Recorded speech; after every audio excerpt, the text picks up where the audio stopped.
So I'm so used to seeing you like in post with all these amazing people. I was doing the Heirloom Expo talks when like RFK was doing it in the big tent and I was in the smaller tent, you know what I mean? In Sonoma County when Jared Gettle does his Heirloom Seed like Expo thing, and so that was like Yeah. was an Heirloom Expo like family, and I eventually started giving talks there. It was like a dream, and so you're hanging out with all these guys and everything. You're there on the ground. You know Zen Honeycutt. I've known her for forever.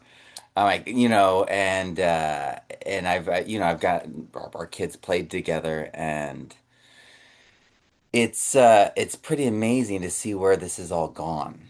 Like where it has come so far. I mean, if you I think of Zen, and she, March Against Monsanto, Moms Against Monsanto, GMO free. Like there's a progression there. And when we last hung out, I may have done too much talking, but I would love to hear your story as to like how you got involved with this path. I'd go, eat your food, but please share with everyone, your path because I would love to hear the full story. Awesome. Thank you, Matt. Yeah. It really has, it's really, it's interesting. It's like, um, I'm 45 years old and it's like I look at my face, I'm like, oh my God, I'm getting old. Like it's amazing to just seeing something progress over so many years. I mean, really, I've been in the organic, MAHA, Make America Health. Like I've been in the movement of uh, educating, advocating, working towards creating healthy food, healthy planet for pretty much my whole life. And I came into a family that was on that mission too. And I'm kind of a familial second generation baton pass of uh, yeah, people that felt like, okay, how can we make the world a better place? And, crazy enough and, foolish enough to somehow think that we could. And, but also, yeah, had enough support and had enough internal connection to, even if the world doesn't go the way that you think it should, there's a higher power and a deeper place that's sourcing our energy and our commitment and our conviction. My commitment and my conviction. So, yeah, Wow, I would good say, what's that? good family. Good family. Yeah, it's the conservatives had it right about that. Family's it's a good structure for a good healthy community Yeah. and for a healthy world. Yeah, I'm so grateful to my mother, Jean Engelhart, and my father, Matthew Engelhart, and yeah, their walk and their conviction and the way that they live their lives that I really, I'm standing on their shoulders and, I'm grateful to continue to carry their legacy of joyfully with love, but also unapologetically committed to, yeah, there's a more beautiful world that our heart knows is possible. Shout out to Charles Eisenstein and sacred economics and um, so yeah, there's, I think it's been said that like, we had these movements, these surges of the 60s, and then people say, oh, all those people kind of, didn't make it and they ended up becoming bankers and kind of selling out to, the lame American dream. Uh, but, progression and continuum isn't, direct sort of lockstep, continual visual progress. So, I really see that, well, there's been these surges of what feel like consciousness revolutions, and then, they, disintegrate, or the exact, sort of, the exact container or label that they had disintegrates, but pieces of that, get rebuilt and rewoven into the next culture, the next movement, the next uh, succession. Why do you think now is different? Um, I don't think it is different. This I think it's progression. just we're living our moment, our Oh, like we're yeah. living our life cycle, and Doing it we first. still have energy and piss and vinegar and fight in us, and we're doing our thing, and there'll be moments we'll fall on our knees, humbled by that's not going to work, or I'm not going to be able to bring that to fruition, It's and secession. It's like like a forest yeah. secession. Yeah.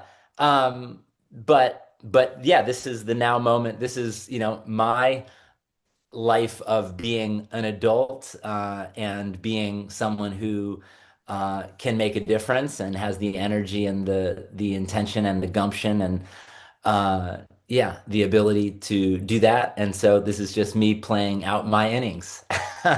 Um, but yeah, so my life, I grew up, hippie parents in upstate New York, vegan, vegetarian, macrobiotic, two brothers, married sisters, one household, one bank account. It was an old dairy farm.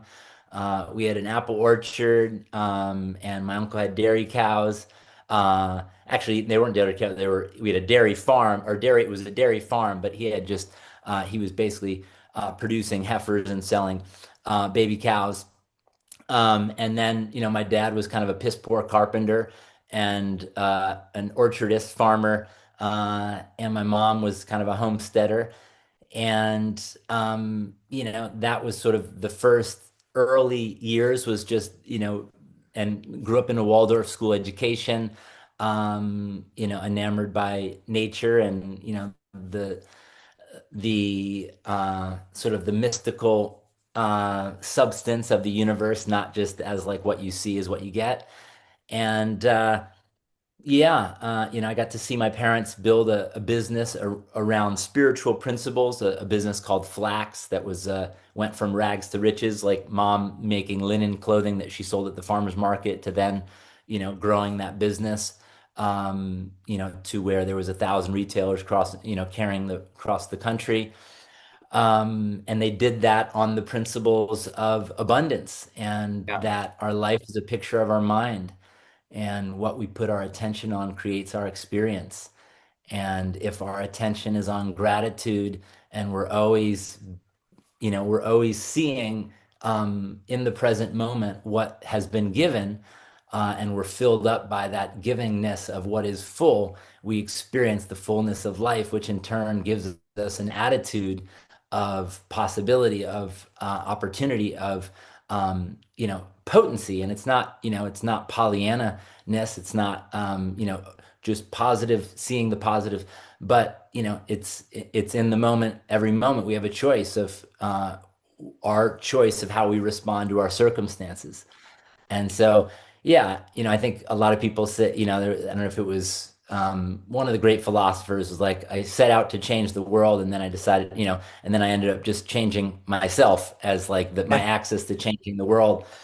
So, I think I was blessed with an amazing family that was, how do we change ourselves such that we can be resilient and anti-fragile, for taking on things and knowing that life is challenging and that yeah, we're gonna get sick and we're gonna die. And how do we, rise to the every moment and give thanks and be grateful.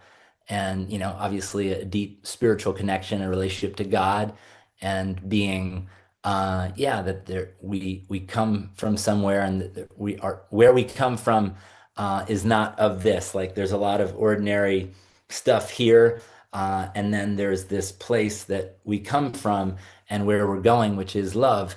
And, that is always within our hearts, and that we always can get that energy, and we can always get that strength, and um, that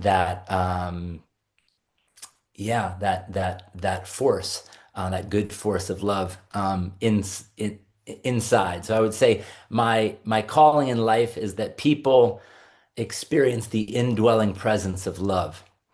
And I've been cultivating a relationship to that indwelling presence of love for most of my life. And I think that that's what's given me the ability to do the things that I've done and continue to rise to the occasion of, the activism or the entrepreneurship or the, fighting the good fight in all the ways that I have participated throughout my, 25, 30 years. So Mm. of adult life. I'm 45, and but yeah, so grew up on the farm.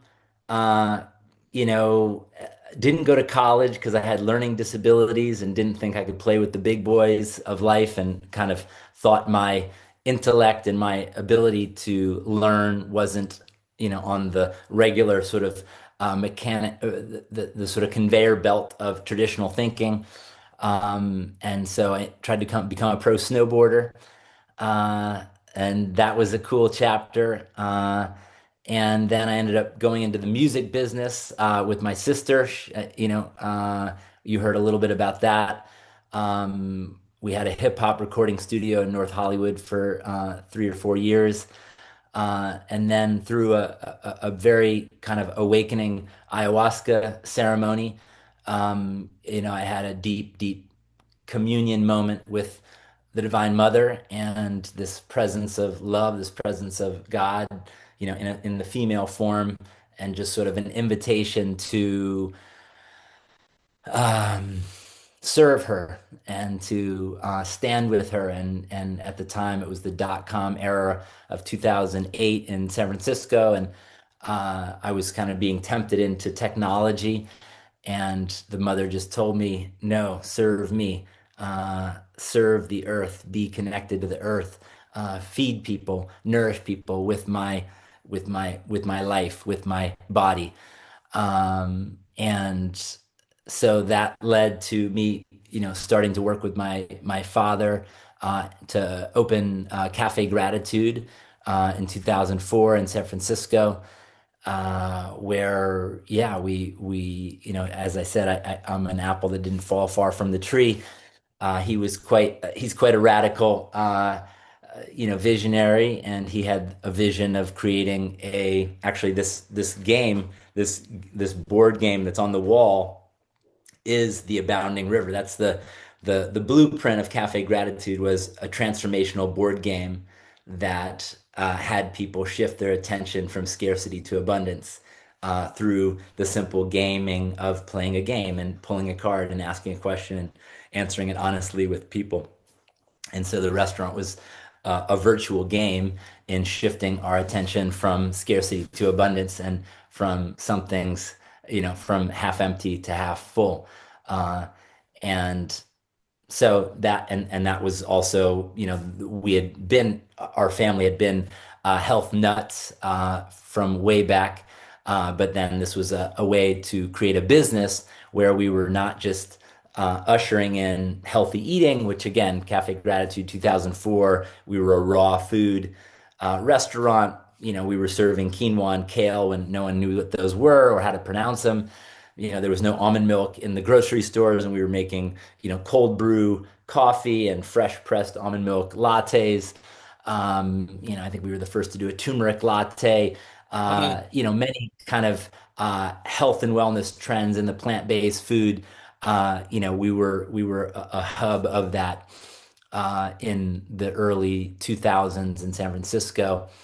And, that was a really unique 7 years. We built seven restaurants, got to 350 employees, and it was really an experimental vision of what we were calling sacred commerce, where we were building a business inside of this context of can we create transformation for our employees and for our community through our business culture. And so that was a book, and that was part of this game. And part of my job was the game meister. I was the sort of living muse, the jester, the fool of this ideology and this philosophy, and for our employee training as well as for in the restaurants. And I was called the Game Meister of the Abounding River board game. But ultimately, that was just fitting to my spirit, my personality, my essence, my energy. I always love to invite people into a deeper connection to their heart, and how do we playfully create deeper and more meaningful connection with each other.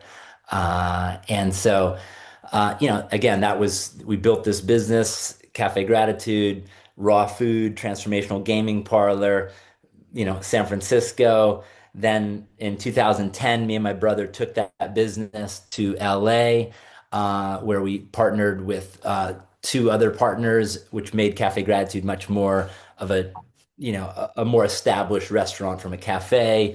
We had, big real estate, design, consulting firms helping us from kind of hippy dippy, thrift store shopping for the bathroom furniture, etc. So, and then from 2010 to 2020, I was deeply involved in, growing that business, Cafe Gratitude. We opened seven restaurants in Southern California.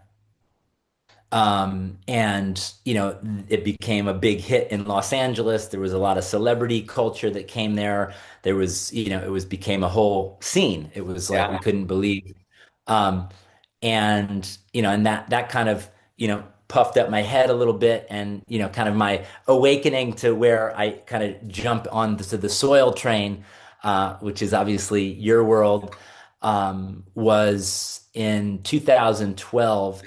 I I got invited because I had made a film called May I Be Frank, which was again an early, just foolish endeavor of that we could just make a documentary because we had an idea, and we did. And that was a film about this very sort of heavy set guy from Brooklyn, New York, who was depressed and unhealthy, and came into Cafe Gratitude. We ended up putting him on a raw food diet, and we get him onto our whole sort of spiritual, philosophical worldview kick.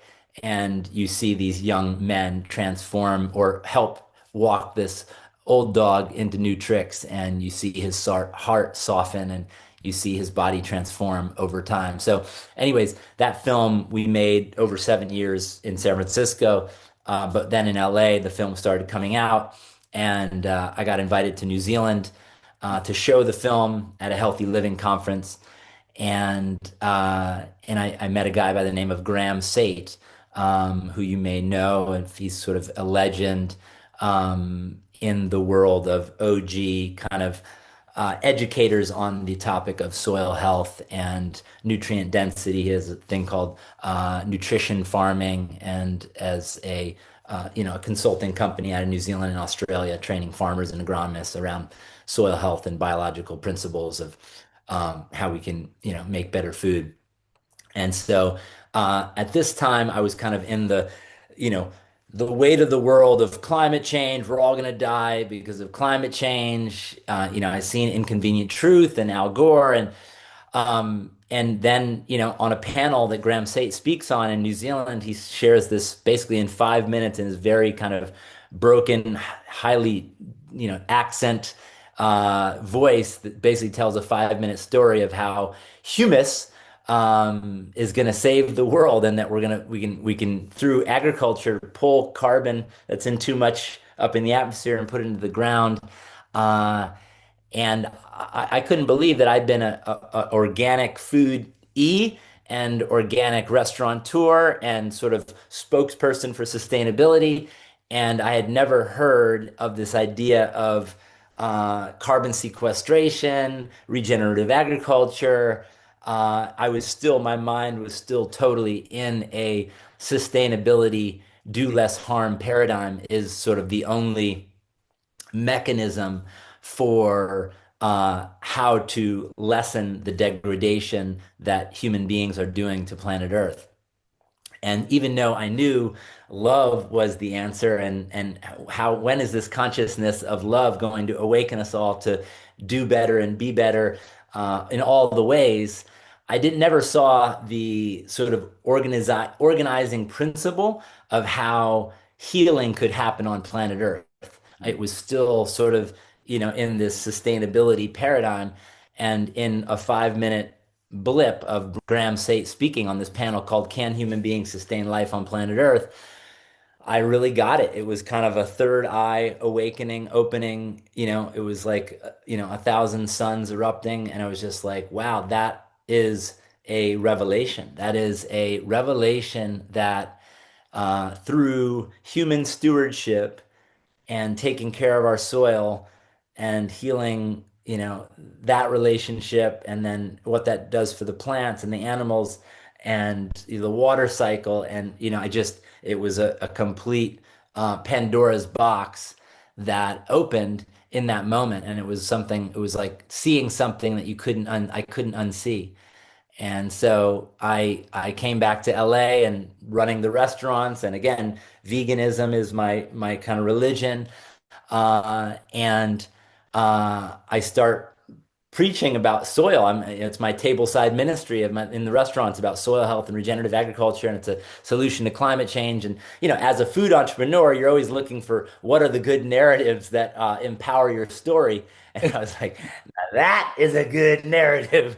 Wow, regeneration. Wow, the generation of people that woke up that we could actually heal and regenerate are the living resource of our planet, such that we could continue to be a regenerative species.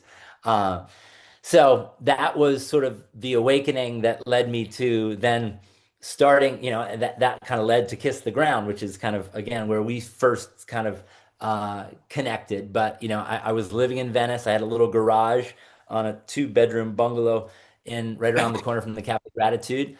And I started gathering basically customers and interesting people I met in the restaurant in my living room with my good friend Finian, who Yeah. who also lives in Austin now. And we started gathering people saying, all right, here's this story of regeneration. We're in Los Angeles. It's the greatest, storytelling capital of the world. How are we going to get this good news out to the masses? We're in proximity to all the right storytellers, all the right access. How do we do it? And we just started iterating, and trying to do it. And that led to a little nonprofit in the garage. That led to, engaging the mayor of Los Angeles, and that led to bringing Graham Sate in to meet and get in front of stages and get him meeting people, and having him lead a 4 day course at Tree People in Mulholland Drive up in Japan, or up in Coldwater Canyon. And we just started doing stuff. We saw a little vacant lot that was around the corner from Cafe Gratitude, and I prayed over the lot and said, where there is more gathered for, in your name, may we pray together that this garden becomes a place of remembering our relationship to the soil and to the earth and to where our food comes from, and that we can learn through this little place as a place to kind of amplify and broadcast this message. And we ended up getting this garden and building a garden and having events there in Venice Beach, where we would bring in speakers and musicians to talk about regeneration. and that led to meeting Josh and Rebecca to Cal and enrolling them in this idea of they were making films about fuel and could they transition their vision to soil as the good news of our time. And that was then a 7-year process of working with them, Mm, working in partnership, in community, in all the ways that power and struggle and credit and individuation and decision by committee is such a painful process.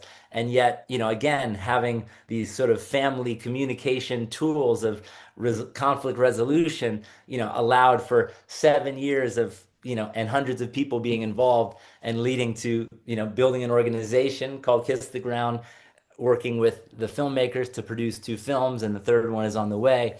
Kiss the Ground, Common Ground, and Groundswell. The third one coming out this year, May or June on Amazon Prime.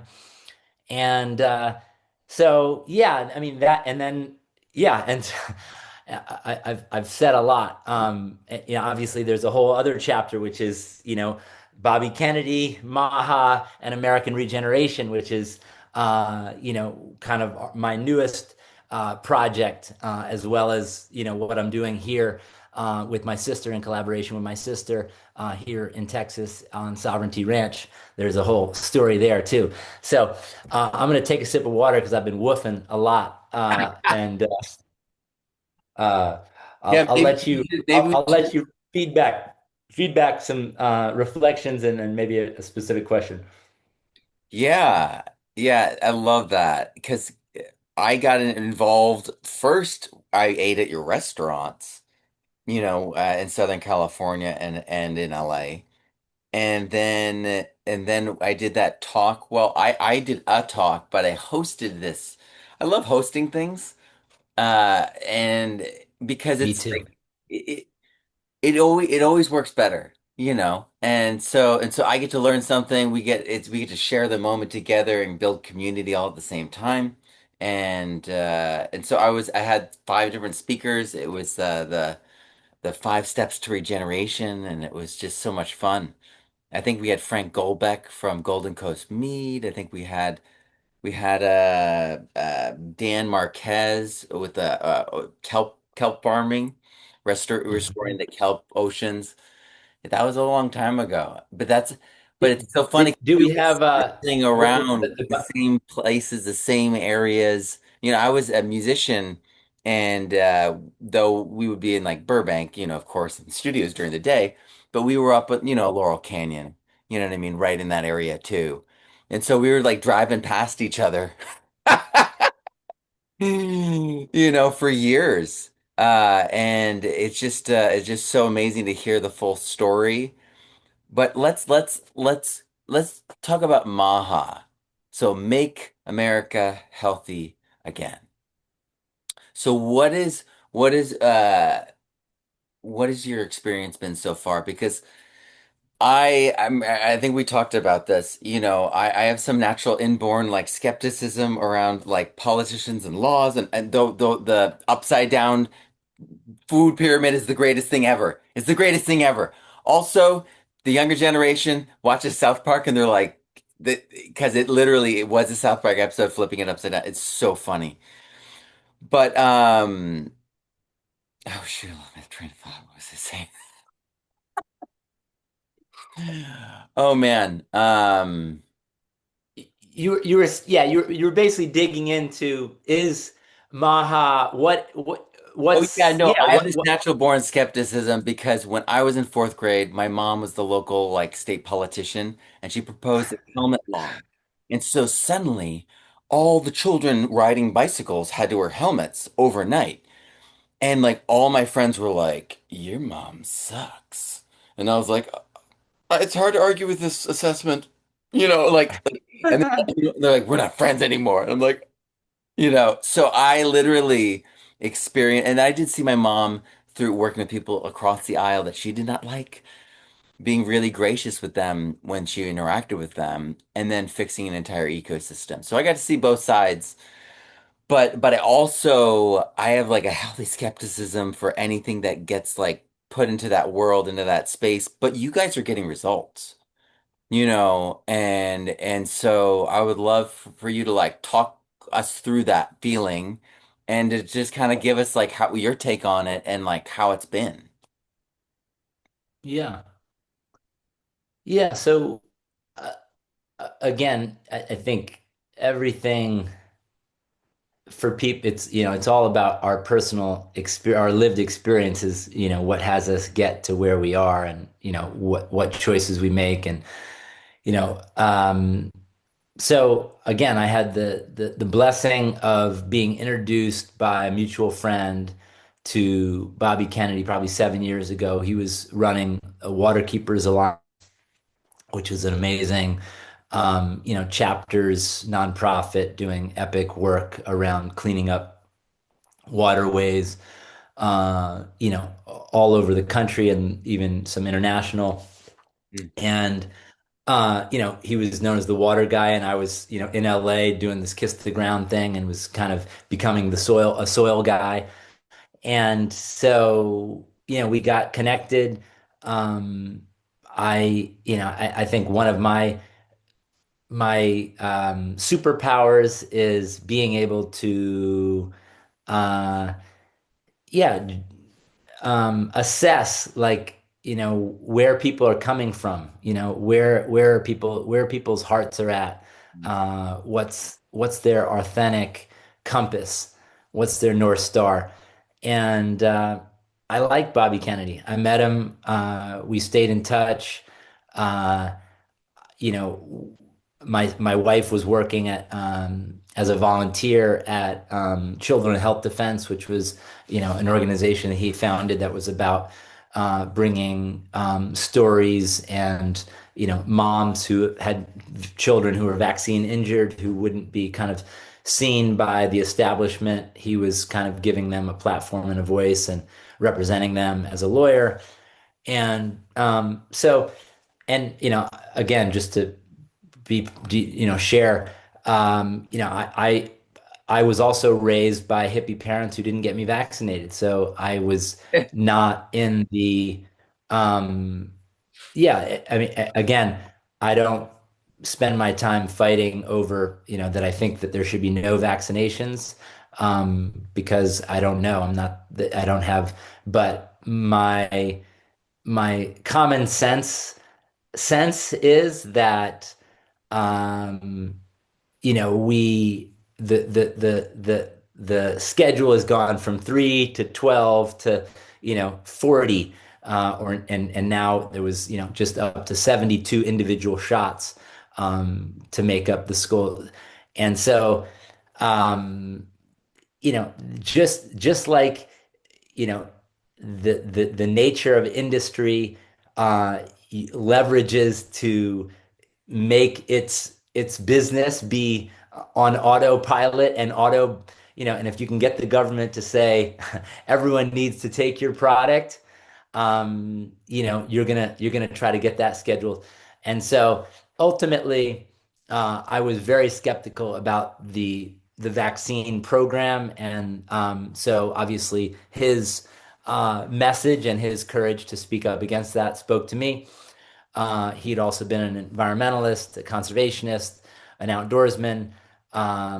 I liked his spirit. We talked about ayahuasca. His sons had a profound healing experience with that. He was sober. He wasn't into it, but he saw the value in his family. Um, and so we stayed in touch, not a ton, but we had some mutual friends. And then when he ran for president, as originally a Democrat, then independent, and then joined Donald Trump, um, I saw his first campaign video, and uh, I was sitting on the toilet late at night, and I watched the video, a little bathroom office, and I found myself weeping, Mm. just moved by, that I felt his heart, I felt his conviction, I felt his genuine thrust for something better, and was like, okay. And I ended up immediately kind of just rashly putting up a social media post of my face crying and saying, a psychic once told me that my job in life is to point at things and build movements behind those things. Hmm. And I'm pointing at Bobby Kennedy for president. And so that was sort of sort of a declarative moment of truth and clarity. And then I ended up getting kind of scolded and told I couldn't do that. And because I was affiliated with a nonprofit organization, I couldn't have that kind of stance in the public view. So I had to take it down, and I kind of went, quiet for about a year, and just sort of was helping as his campaign grew, and just always was sort of working behind the scenes of trying to get regenerative agriculture and anybody that really had a compelling presentation to be able to, whether it was get it on Bobby's podcast or get it on some kind of town hall that he was hosting, but really trying to get regenerative into his zeitgeist and his thinking. And so when and if he got elected, that would be part of his platform. And You so had John I Kennedy, did a lot. you guys had Joel Salatin. I think you guys had Gabe Brown. Gabe was scheduled, never ended up happening, but Okay. he's yeah. And then Nicole Shanahan, connected because she was his Bobby's running mate, and then we were trying to get John Kemp for the Secretary of Ag. We tried to get Gabe Brown for the Secretary of Ag. I remember, a Saturday where I was, trying to get King Charles's assistant to make King Charles send a message about Gabe Brown to Donald Trump to. So, anyways, it's all this. But yeah, so anyways, for a year I kind of played in the background of just trying to, connect dots of where information flows and education gaps could be fulfilled or filled in. And then I spoke at an event in Texas. I don't know if you were there, but it was called the American Wellness Event. It was like 300 people. It was a fundraiser, and then they had a sweat lodge that evening. And so it was about 40 of the people who were there was about 40 people that sat in the sweat lodge, and in that sweat lodge, I kind of was hearing people's prayers and declarations, and this guy Parangi was like leading it. He was this amazing musician, and he, kind of facilitator, shaman-esque character. And near the end of it, I just kind of, after sort of holding my tongue for fear of insecurity and not wanting to, just like, oh, do I have something really to say? And battling, that voice that we all have.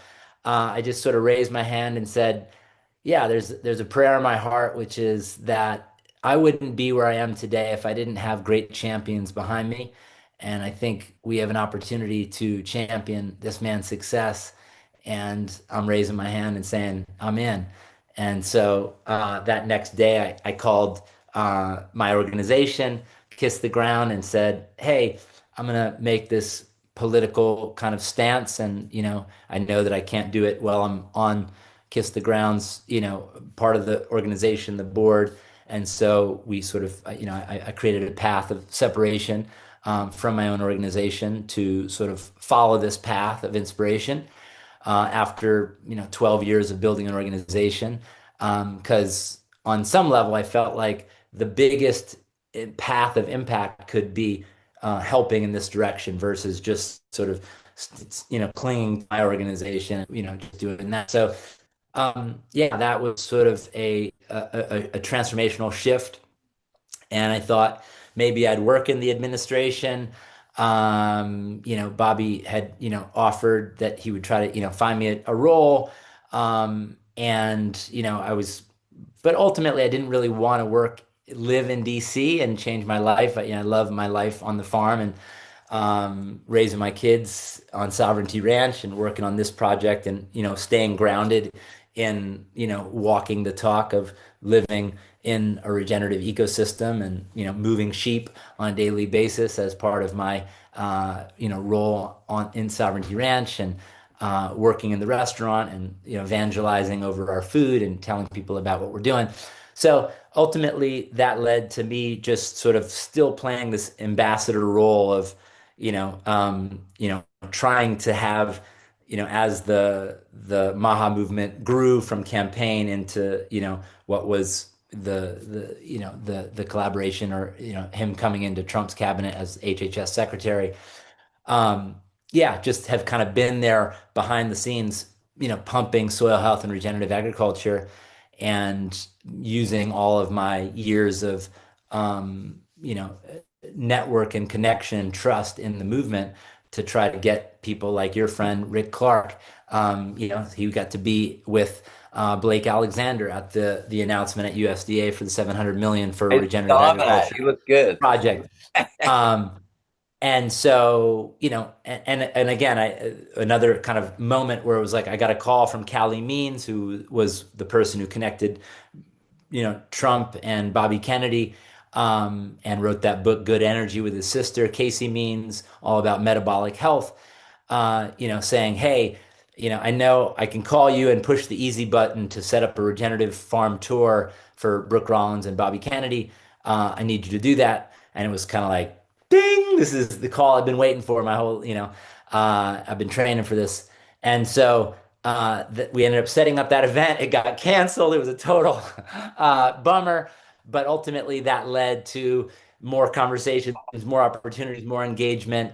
Founding this organization called American Regeneration with Rick Clark and Kelly Ryerson, Glyphosate Girl.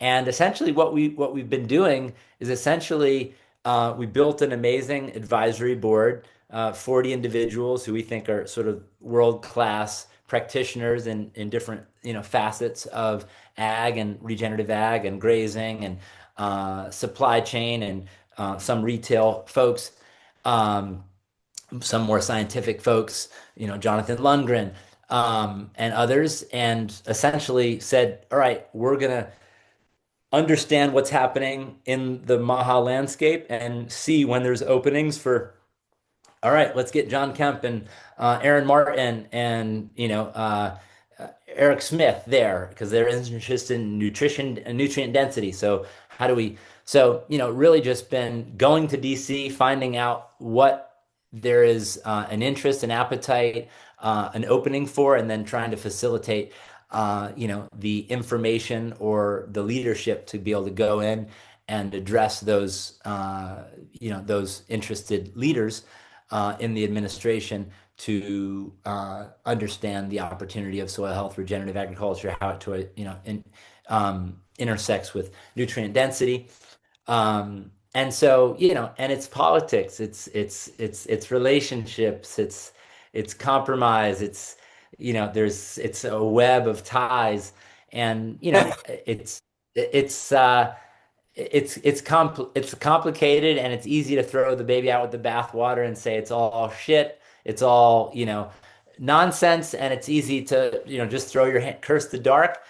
And it's harder to just be in there in the nuance of it's uncomfortable because there's things that are gross that are happening, and then there's some things that are great that are happening. And, how do you stay in there on your mission, knowing that we're only going to play, we're one cell in the body, and we can play our one, biological function, and, and sticking with that. And so, we've been able to, we've made 8 trips to DC. We were, giving contributions on the 2 different MAHA commission reports, and, interacting with a lot of different people and putting a lot of people in our network and our advisors into conversations, into meetings.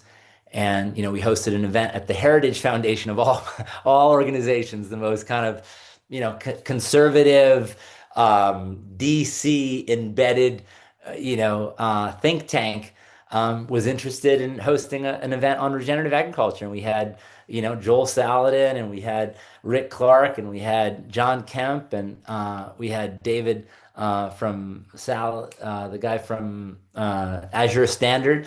Oh And, yeah. they had all heroes there, and they basically gave a great platform to, and it was actually a beautiful moment where in the green room before the event, Joel Salatin says, we just want to thank you for, we've been a little disappointed about how the conservative, political class has not really done a good job of loving God's green earth. But we appreciate you, putting this platform together and allowing us to speak today. So, anyways, it's been a great ride. There's in this moment, there's total awesome wins and there's total like vomit. Like this feels totally hypocritical. There's, pesticide things that are like, "Whoa," and then there's, things, and again, it's hard. It's easy to point and think that we understand the cycle of how the succession, back to that original point I made in the sort of cultural rises and falls, and oh, those hippies, they just, they lost their way, they do too many drugs, they had sex with too many people, whatever. And then they couldn't find a job, and then they had to go back, total regress back to something else. you know, there's things happening in this moment that, uh, yeah, that I would just say I don't know that anyone can understand the sequence. And there's definitely some great things happening, and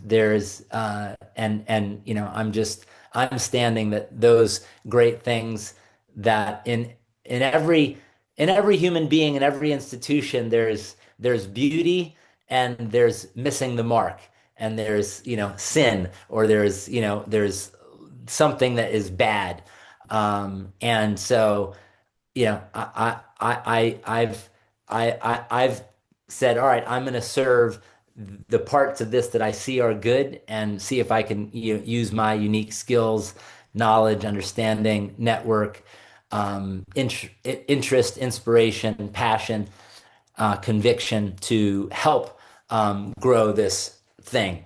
And so, I mean, I was texting with Jimmy Emmons today, and he's the guy really responsible behind the program, that this outcomes based 700 million for regenerative agriculture pilot. That potentially could have a lot more funding if it goes well. What's unique about it? It's sort of taking separate conservation practices and putting it into a one farm plan application process, and then having it be backed by soil tests that are delivering outcomes. So you can't just get money for practicing, you have to get money for making those practices work, which I think is a big deal and a unique distinction. And of course, people could say they just repackaged what was with the IRA before, and they took 10 times and made it, and it's true. There's a lot that can be said about all that, but it's like, we can't do anything about that. What we can do is, work with where there's momentum and movement and energy for something good or something better. And so that's what I'm focused on. And you can check out AmericanRegeneration.org.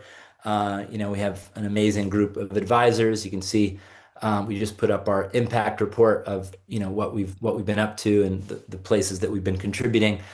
And we actually just solidified a date for an event called American Regeneration, which will be happening at Sovereignty Ranch May 1st through the 3rd, here in your great state of Texas, not 2 hours from you. So those that listening, stay tuned for that, American Regeneration. It's going to be a regenerative farm practitioners meets sort of food and cultural influencers, and wanting those that are enthusiastic about food and health to really understand the challenge, the complexity, and the opportunity of farming and soil health and regenerative agriculture. And so we're hoping to have Gabe Brown and Rick Clark there for that, which they don't get around to John Texas Kemp's that often.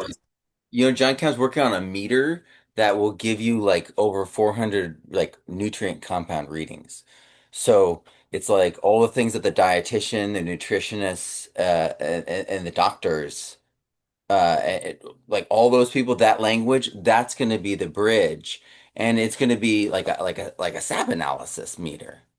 And so Mhm. like this right now we can do SAP analysis, and we can do soil tests, and then in conjunction see what's not getting into the plant, apply the microbe that helps that cycle. Like we're so close to all these things stepping it up to another level. My question that like just burned into my mind when you were talking about that is what metrics, what soil metrics are they looking at? Because this is like, a little bit of my wheelhouse. I'm so interested. Yeah, it's a good question. And I'd have to dig in with Jimmy and basically I know that, what is the soil test? Soil test is a vague statement, especially to a soil scientist and geek such as yourself. What exactly are you measuring? There's Yeah. lots of things. Um, so it's a great Well, every question, test and I has don't know. limitations. Every test has limitations. Yeah. And it's what I've seen is it's really what's happening in the soil is biochemistry. It's the biology and the chemistry, the minerals and the energy working together in this coherence that is an economy, a relationship, succession that like breathes with the day cycle, the seasonal cycle, and the annual cycle, and so it's a stacked relationship that is one thing really, but with our testing methods, we've parsed it out into these like abstractions. You're like, this is the chemistry, and it's like, yeah, but the chemistry is embedded in the organic matter and it's being consumed and transformed by the biology. You know what I mean? And so it's one Yeah. thing. Yeah. And so much of my work has been about helping folks understand that. And once they do, people with 50 years experience, people with 40 years of experience in microscopy, people with 50 years experience as a farmer or go, oh my gosh, that means this and that means that. That means I need to do and they have these epiphanies. And so I'm really blessed that I've been in this position with the work I do to help folks, but so much of it is about that clarity of alignment, that clarity of testing. So I would love to know more about that. I'm gonna dive into some research on my own then, and Yeah, so I'll circle up with Jimmy and see what I can find out and circle back to you. I love it. I love it. You it's funny. My son, maybe 2 nights ago, he just like poked his head in a second ago. He's 19, my firstborn. He's like my best friend. We homeschooled, and in a permaculture context. So he's like raised animals, bred plants, bred animals, like all these different things. And he goes, Dad, I'm so glad you said no to the DC offer. And I was like, yeah, I don't think we would have thrived in DC. Because that was I got in the interview process too. John, I think John or Zen or someone set it up. And so like Yeah. I was in the process and they were like, okay, now the next question is, will you move to DC and work full time here? And I was like, let me talk to my family. And my family was like, what? And then they just said no. And so, yeah, you're doing the work that so many of us can't do by taking those trips and doing that. You know what I mean? Because it's like, I mean, I guess we could do it, but my family would have hated me. So Yeah. in my mind, I'm like, I couldn't do it. But on behalf of like everyone, because you're facilitating this and you're not getting the recognition, I would say, because of, I mean, I see those things. We all see those things. Joel Salatin here, John Kemp there. It's inspiring. We hear about it from them because I go to these events. I get to spend time with Joel and all those folks. So just thank you. Thank you, thank you, thank you from all of us for doing the work, for going into the trenches because I have family that, tried to do, well, did it in DC for several years and then they just had to leave because they were like, it is too much, you get burned out. It's Totally. it's too much, and you're doing that on behalf of all of us carrying love for all of us into that space. And in that space, that's a light in the darkness to most of us from our perspective. Yeah, And so, I've joked and said, yeah, I'm a love lobbyist. Yeah, yeah, but thank you. It's just it's something you know, I feel compelled to do something about this when went through the interview process, but I'm also skittish. Just a little bit skittish. And then the whole family, they just were like, no. So yeah, wow. What's something on the horizon? Because I mean, this is big. You guys like in the span of like what, like 2, 3 weeks, it was like all right, here's 700 million regenerative ag first timer. You know what I mean? Like that's had never happened before. And then it's like, we're gonna flip the food pyramid and then like validate so many people on the internet. They're like, I don't care what you say. This is making me feel healthy and vibrant, and I love regenerative meat. You know what I mean? And it's like the carnivore healers. I'm one of them because I have Crohn's, and so it was once called the zero carb diet medically. And so it's like you're opening a door, like just so good. But is there anything on the horizon that we should get excited about, get ready for, that you can like leak out? That's not truly a leak because I don't want any of that. Yeah. Uh, let's see. Well, the other thing I didn't mention, another part of my work, and this has kind of just been, the part of the um, the lubricant of, my communications, the working on the film. We edited a 45-minute educational cut of Common Ground that we've been using as a communications tool, in DC, and to communicate the understanding and the message of regenerative ag and regeneration. So there's a new cut of that. It's Gabe Brown's favorite version of any of the films, because it's short, sweet. There's no sort of it doesn't veer off into any kind of other ideological kind of things or biases or preferences. It's just really focused on stories of farmers succeeding in implementing regenerative agriculture, and the excitement, enthusiasm, and the opportunity of that is.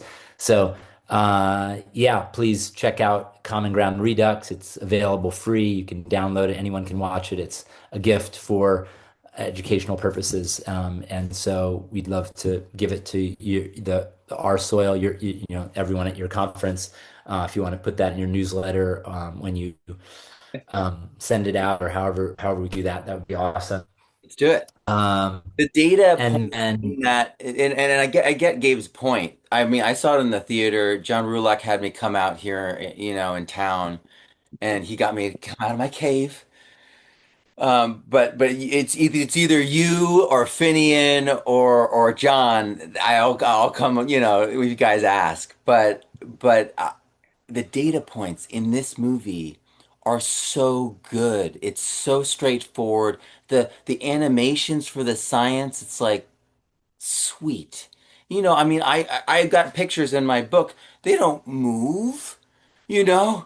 And so you guys made it alive, and it's just so clean and clear. It's like we need to bring back the health of the plants and the health of the soil because they work together, they're synergistic, and then the data points because I mean, for the farmers, that's where it's at. That's the thing that moves, you know what I mean? Because they're just going to run their numbers. They're going to go, all right, well, I've got 5,000 acres. And in Canada right now, that's their biggest limiting thing. They all have so much land that doing anything different that their father didn't do because their margins are narrowing so much is like a non-seller. So showing how simple it is, showing how easy it is, and showing those numbers, thank you. So I'll absolutely. Yeah, my pleasure. So yeah, that's a gift. Love for people to check that out. And then yeah, this American Regeneration Conference happening at Sovereignty Ranch, May 1st through the 3rd. And then we're having Confluence. We're doing another event, which I think you should be at, which we're probably gonna have 1,000 people at Sovereignty Ranch for. This is the fourth annual event that we've done. It's called Confluence, and it's sort of a combination of medical freedom, homesteaders, and sort of truther communities. And It's going to be awesome. We have Charles Eisenstein, Oh, sweet. Catherine Fitz, and Alex Zek, and a bunch of other amazing speakers. So that's coming in April, and Charles is one then of those people. and then just those that are in Austin, if you want to come and visit a really accessible regenerative farm and ranch where you can come get a farm tour and have a meal of really good food, fresh made sourdough, beef from our cows, kimchi made on site, tallow fries, sweet potato fries, sweet potatoes from the farm. Oh, sweet Uh, potatoes. I can do those. um, and Yeah, come check out Sovereignty Ranch. We have farm stays, we have farm tours. We have the restaurants open Tuesday through Sunday, so come check us out there. Uh, yeah, like I'm pretty accessible if you're in Austin and you want to text me and come out. I've been inviting Matt for too long, but he hasn't come out of his cave yet to come yet. But maybe we can get him out there too. Um, but yeah, come out to Sovereignty Ranch, check us out. Um, and then Yeah, I mean on the American Regeneration front, the MAHA front, there's some big battles ahead of us. There's the Supreme Court case that might get picked up that means the pesticide liability shield may try to get slipped in. It did get taken out at the House level. It was a Amendment 453 that Shelley Pingree in Maine, and it was bipartisan, kind of clipped it. It was this little insert trying to get the pesticide liability shield to go through.